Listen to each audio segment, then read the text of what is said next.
Paix, salam. A'udhu billahi minash shaitanir rajim. Bismillahir rahmanir rahim. Assalamu alaikum. Je cherche la protection de Dieu contre le Satan, le lapidé, et par le nom de Dieu tout clément et tout plein de miséricorde, que la paix soit sur vous. Je vais aborder le thème la conception de la lecture de la foi religieuse monothéiste pure, appelée l'islam, que beaucoup de personnes en ont une conception différente et une idée aussi avec des préjugés qui ne sont pas tout à fait honorables, de part et d'autre. Cette vidéo, je la dédie à ceux que j'ai eu dernièrement sur les divers réseaux sociaux qui n'ont pas toujours le même avis et conception de la lecture de la foi religieuse monothéiste pure appelée l'islam. Comme moi, que je considère comme une soumission volontaire avec amour et crainte envers le Tout-Puissant, El-Kawi. Je ne leur en veux pas, car j'en ai pas le droit, et je ne les juge pas, que j'en ai pas le droit aussi. Je ne serai pas de ceux qui pourraient dire cette célèbre phrase du XIIIe siècle d'Arnaud Amalric, abbé de Cîteaux et légat du pape Innocent III,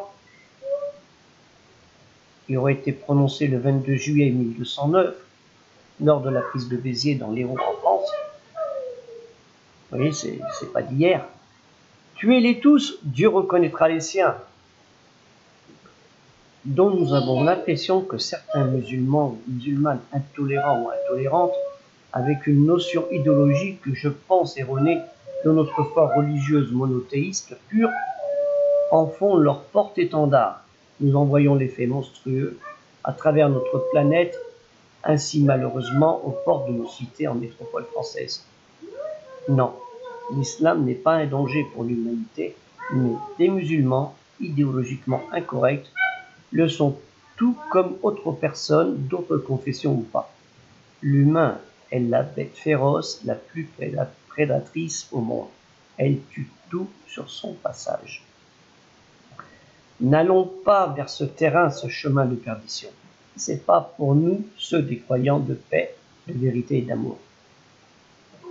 Dieu le Très-Haut nous dit dans le Surat 4, An-Nisa, les femmes, verset 19, il se peut que vous haïssez une chose alors que Dieu en a fait une source d'un grand bien. فَأَسَى أَن تَكْرَهُوا شَيْئًا وَيَجْعَلَ لَهُ فِيهِ خَيْرًا كَثِيرًا.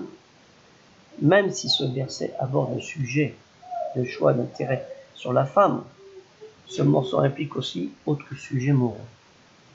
Il dit aussi dans le Surat 2, Al-Baqarah, la vache ou la génisse, au verset 216. Alors c'est une des parties de ce verset. Le verset, c'est un miracle. Il se peut que vous détestiez une chose qui soit bien pour vous. Il se peut que vous aimiez une chose alors que c'est un mal pour vous. وَأَسَى أَن تَكْرَهُوا شَيْئًا وَهُوَ خَيْرٌ لَكُمْ وَأَسَى أَن تُحِبُّوا شَيْئًا وَهُوَ شَرٌ لَكُمْ وَاللَّهُ يَعْلَمُ وَأَنْتُمْ لَا تَعْلَمُونَ. Même si le sujet aborde le principe d'aller au combat pour se défendre, et non de tuer pour le plaisir ou par haine, il est exemplaire pour autre moment de la vie personnelle. Le dernier des prophètes messagers avertisseurs de Dieu, Mohammed sallallahu alayhi wa sallam, que le salut et la paix de Dieu soient sur lui, a dit: le paradis est entouré de choses auxquelles on répugne, l'enfer de choses qu'on désire. En bref, la passion recommande le repos et l'abandon de tout effort.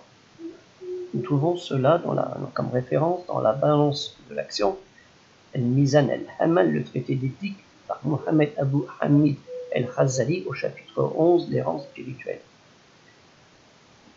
En tant que croyants du monothéisme pur, nous avons tous un devoir de transmission de la dernière parole de Dieu l'unique.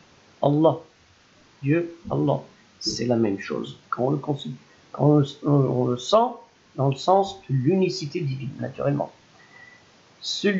Allah, celui qui est la divinité, c'est-à-dire celui qui mérite l'adoration et à qui on doit l'extrême soumission et l'extrême humilité. Il est le créateur, Al-Khaliq, le créateur de toute existence, vivante ou bien morte, mobile ou figée.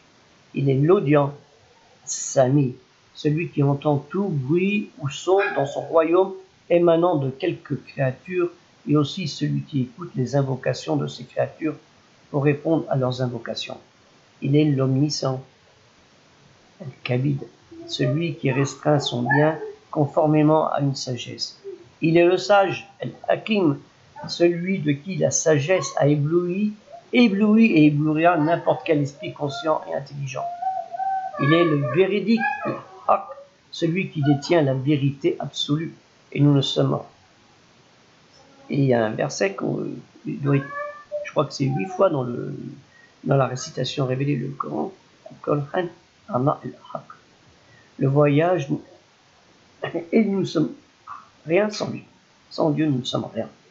Dans Sourate 17, Al-Isra, le voyage nocturne, au verset 19, et ceux qui cherchent l'au-delà, ils fournissent les efforts qui y mènent tout en étant croyants. Alors l'effort de cela sera reconnu. وَمَنْ أَرَادَ الْآخِرَةَ وَسَعَى لَهَا سَعْيَهَا وَهُوَ مُؤْمِنٌ فَأُولَئِكَ كَانَ سَعْيُهُم مَشْكُورًا. Que Dieu, dans sa miséricorde, Rahim, puisse nous pardonner de nos erreurs et de nos omissions. Que la paix soit sur vous. Salam alaikum.